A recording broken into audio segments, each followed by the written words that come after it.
The deep dive. Today we're jumping right into, well, it's more than just a football match, isn't it? We're looking at the Bundesliga, match day 5, FC Bayern Munich versus SV Werder Bremen. It really is something else. We've got stacks of research here, and honestly, every angle you look at, history, stats, individual players, it just screams significance. It's a real collision course. Absolutely. Right. And our goal here is to unpack all that for you. We want to walk you through the key facts, the real extremes, and the personal records on the line this Friday. It's not just another game. It feels like momentum versus history itself. And let's start right there with the history. When that whistle blows, it'll be the 117th time these two have met in the Bundesliga. 117 times. Wow. Yeah, think about that. No other matchup in the league has happened more often. It's like the original big clash. That historical weight is huge.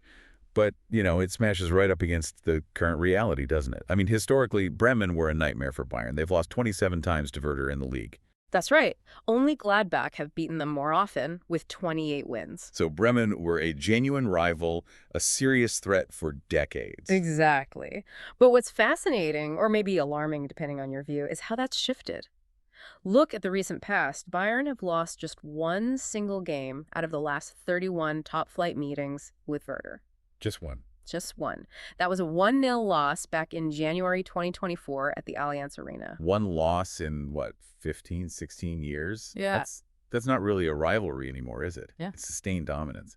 And right now, Bayern's current form under Company just seems to amplify that. It does. Company's start has been, pretty spectacular. Bayern have won their first 7 competitive games this season. They haven't done that in 7 years. So momentum is definitely building. Huge momentum. And if they win this one against Bremen, that streak goes past 7 games. It'd be the longest winning run they've had since Carlo Ancelotti was there back in 2016-17. So they're not just winning matches, they're kind of building this aura again, maybe an invincibility we haven't seen for a bit.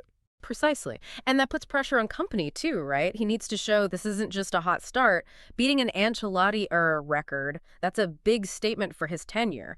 So for you listening, it's less about just the 3 points and more about watching Bayern potentially smash another historical marker. Okay, let's talk numbers then. The statistical extremes here are pretty stark, especially when you look at attack versus defense. Bayern's offense has been, historic. Staggering is the word. 18 goals scored in the first 4 match days. 18. 18. That's a Bundesliga record. No team has ever done that before. It averages out to, 4.5 goals a game? Just incredible firepower. And tactically, even putting Kane aside for a second, what does that tell us? Is Company just going all-out attack? It certainly suggests a really aggressive, forward-thinking approach. Clinical finishing, obviously, but also creating lots of high-quality chances. You don't break a 60-year-old scoring record by accident. It points to real systemic efficiency. Yeah. Right. And now let's pivot immediately, because that record-breaking attack is running straight into a defense that's been struggling. Yeah, that's the other side of the coin. The green and whites, Bremen, they're having a tough time at the back. Only Union Berlin have conceded more goals. They led in 11. Bremen have conceded 10 already. So you literally have the most potent attack in league history facing one of the 2 leakiest defenses right now. Exactly. The contrast is almost, comical if you're a neutral. And the contrasts don't stop there, do they? It's also about the players themselves. The age difference is huge. This is a great detail from the sources. Bayern have put out the oldest starting 11 on average this season. We're talking 28 years and 335 days old. Lots of experience, veterans who've won it all. Okay, the old guard. And Bremen. Complete opposite. They've got the second youngest team in the entire league. Average age is just 25 years and 46 days. Only Eintracht Frankfurt field a younger side. So what does that mean on the pitch? Experience versus youth. Control versus energy.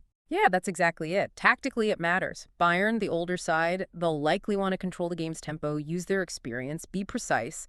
Bremen, younger, faster. They might look to play on the transition, use that raw pace to cause problems, maybe exploit any laps from the veterans. It's a classic tactical battle, really. Okay, let's zoom in on some individuals then, because the records potentially falling here are massive. Starting with Harry Kane, his start has just been unbelievable. Phenomenal is the word. He's already been directly involved in 11 goals in just 4 match days. That's 8 goals scored himself, plus 3 assists. 11 involvements already. Yep. And get this, since they started collecting detailed data back in 04-05, That's the best goal involvement tally anyone's ever had at this stage. He's not just the finisher, he's the focal point. Totally. And goal-scoring-wise, only 2 other players ever matched or beat his 8 goals after 4 games. Garassi did it last season, and you have to go way back to Peter Meyer in 1967-68 for 9 goals. So Kane is operating at a truly historic level right from the off. But the really big one, the one getting global attention, is the record he might break against Bremen this Friday. Tell us about the 100-goal chase. Okay, so Kane's currently on 98 goals for Bayern in all competitions. He's played 103 games. Right. If he scores 2 goals against Bremen, which would be his 104th appearance, he hits 100 goals. And if he does that, he becomes the fastest player to reach 100 goals for a single club in any of Europe's top 5 leagues in the entire 21st century. The fastest in the 21st century. Who's he beating? Some huge names.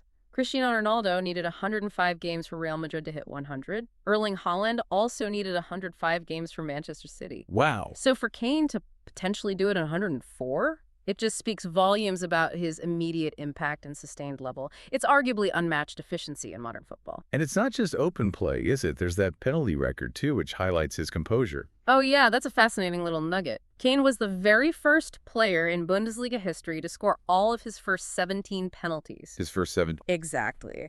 Others like Jörg Butt and Lewandowski also hit 17 straight, but not right from the beginning of their penalty-taking duties in the league. Kane started perfectly and hasn't missed yet from the spot in the Bundesliga. Just nerves of steel. Incredible. But it's not just Kane making waves. Some of the established Bayern players are hitting major milestones, too. The midfield duo. Absolutely. Both Joshua Kimmich and Leon Goretzka are lined up to make their 300th Bundesliga appearance in this game against Bremen. 300 games. That's serious longevity in a top league. It really is. Shows incredible consistency, fitness, everything. And for Kimmich, there's actually another record potentially on the line with that 300th game, right? Yes, that's right. If Bayern wins, Kimmich gets his 218th victory in the Bundesliga, and that would make him the player with the most wins after 300 league appearances in history, edging past Thomas Müller, who had 216 wins at the 300-game mark. Huh. So he'd be more successful win percentage-wise than Müller at the same stage. Does that say more about Kimmich or maybe the era of Bayern dominance he's played in? It's probably a bit of both, you know. But it definitely underlines Kimmich's own consistency. He's been absolutely central to their success through multiple coaches now. Müller's longevity is legendary, but Kimmich achieving this win rate faster highlights how relentlessly successful Bayern have been recently, and Kimmich's vital role in that. We should also give Serge Gnabry a mention. He seems to be hitting form at just the right time, too. Gnabry is definitely heating up. He's been involved in at least 1 goal in each of the last 5 Bundesliga games. That's 4 goals and 2 assists in that stretch. Pretty good run.